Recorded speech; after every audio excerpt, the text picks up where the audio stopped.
has all sorts of reasons to celebrate. Having captured so many awards at the last Spirit of the Nation show. Olivia, good morning to you. How are you doing? Good morning to you. I am fine, and how are you? I'm great. I'm seeing the smile behind the mask and everything. You're still in celebration mode. Of course, we are still in celebration Well, let me mode. say congratulations. Thank you. Thank you. For those that may not be aware, St. Lucie won the most outstanding parish ambassadors, but you also won a couple other prizes as well. We won most outstanding parish ambassador. We won attendant of the year. We won the entrepreneurship award, and we came second in party. Additionally, we came third in parish talent. So St. Lucie have always set the pace for outstanding committee, outstanding parish ambassadors, and of course being an outstanding parish.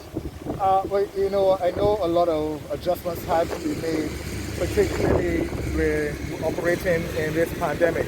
So let's talk about the project and how you were able to bring it all together. Yes, we really had to pivot. The new word, we had to pivot, we had to adapt, and we had to adjust. And that's what we did in St. Lucie as a committee. We had to also be creative and extremely innovative. Of course, COVID really allowed us to do that. And with the committee, as well as my project coordinator, Janice Springer, we focused heavily for the last 2 years. Of course, with the guidance from the Community Independent Celebration Secretariat, we focused on entrepreneurship for the last 2 years. And I do have to say it was a project that really saw St. Lucie entrepreneurs came to the forefront. We were able to do a lot of online business sessions with the entrepreneurs. We were able to provide them interactions as it relates to networking, building capacity, understanding marketing, understanding advertising, understanding how to reach your customer. That, of course, customer service is key to maintaining any business. So this year, I think, for the last 2 years, I think that as a parish, we recognize that it's important to also highlight entrepreneurs that build out an economy that is sustainable for the parish and Barbados as a whole. Well, that being said, and you mentioned sustainability, you know, it's one thing to really come up with a concept and start a business, but then some may say, well, why start a business? Why even keep the business in St. Lucie? And how do I take my product to the island? Yes, I do agree with you, because it is necessary that we not only box ourselves within the parish, but able to advertise and put yourself out there. As if I mentioned before, that we was able to do a lot of networking, and networking allows you to connect to other people. So there is this saying among business persons that you keep your business to yourself. Now really, truly, you can't keep your business to yourself if you want your business to grow, can you? No, that's kind of contradictory. It is very contradictory. So we encourage our entrepreneurs to get out there, market, sell yourself. As a business owner, you know yourself, you know your product.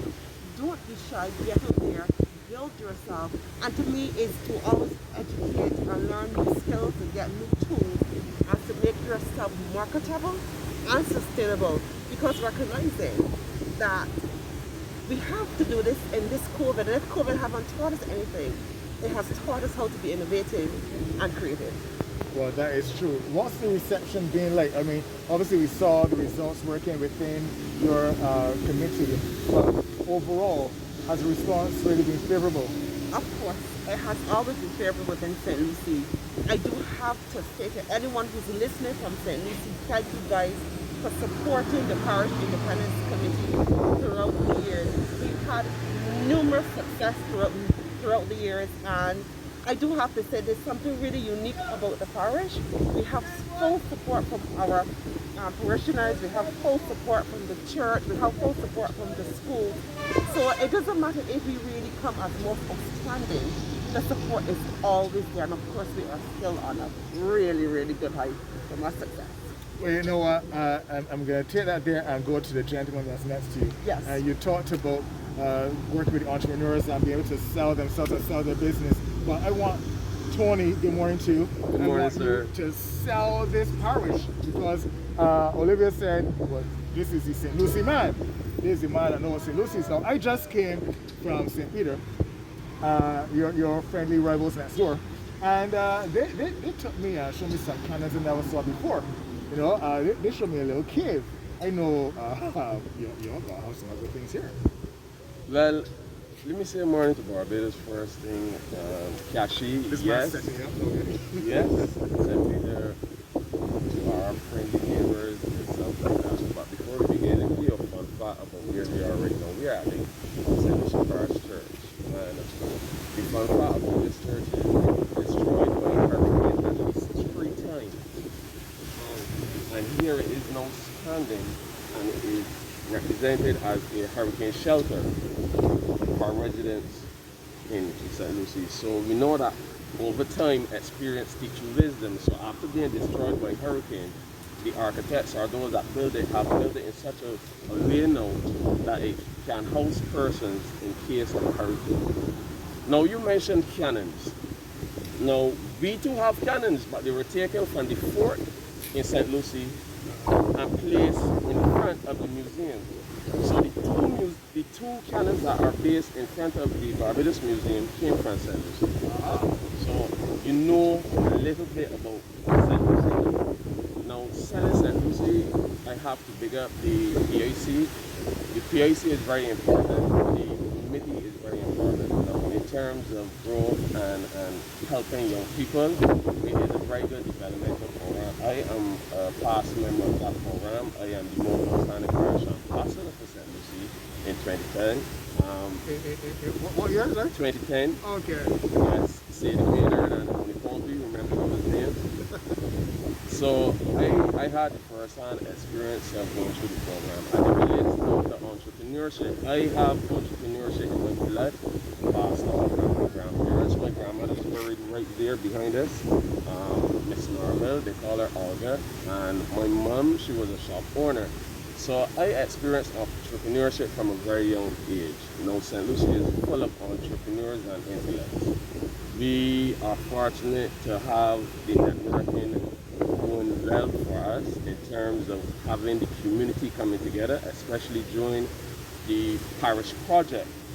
And the parish project this year was about entrepreneurship. So getting people on board was not hard because naturally St. Lucie people love to do things. They love to get involved and they're very creative. Very, very, very creative. So working together in St. Lucie becomes natural. And during COVID, what happened is that we connected via the online environment. The PIC put on some seminars for entrepreneurs. They went through training with the trust fund and they were able to grow their business. They were able to gain knowledge and interact with each other. We even went as far as China. We had persons from China coming on and helping us to grow our knowledge and grow our businesses. So when it comes to business, I must say that St. Lucie is the home for business. We have Meridian just right there. We have the Jada Group that is housed also in St. Lucie. And we also have the late Sir Charles, God rest his soul, and he lives further down the road going across the road there. So St. Lucie is full of entrepreneurs. I'm looking at this mural that's been painted on the wall, and of course this here represents many aspects of the parish as well. Yes, definitely. If you look here, you will leave you can help me.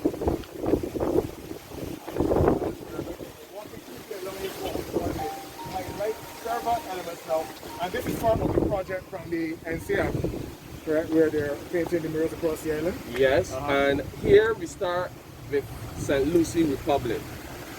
You can see it right there, and then it commemorates what we've been through as a nation, as a world. We have vaccines, mask wearing, and the effects of COVID on your bodies, stress, bills, job loss, social distance. All of these things are here on the mural itself. So once you come to the roundabout, 42 C-Lots this kind of BCC of these different areas in St. Lucie. 42 C-Lots, I am not aware of the 42 C-Lots, but it would have to be related to the bays that are around St. Lucie. I would. See the fishing boats here as well. Correct. Yes, like a powerhouse, you can panel, you can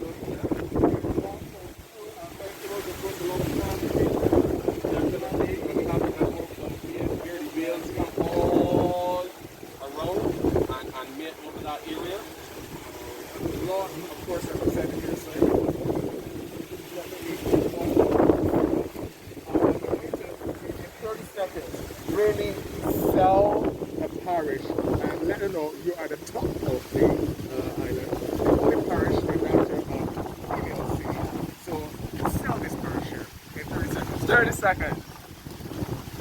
Okay.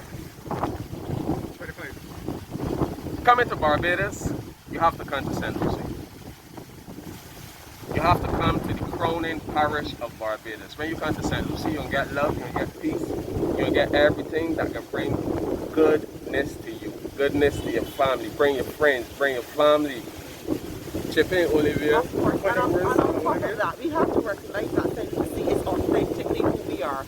We have beautiful landscapes, we have beautiful people, we have the animal flower here, we have one of our newest seaside restaurant, Catch 22. We have history, we have people, we have places, we have everything that we can offer in the parish of St. Lucie.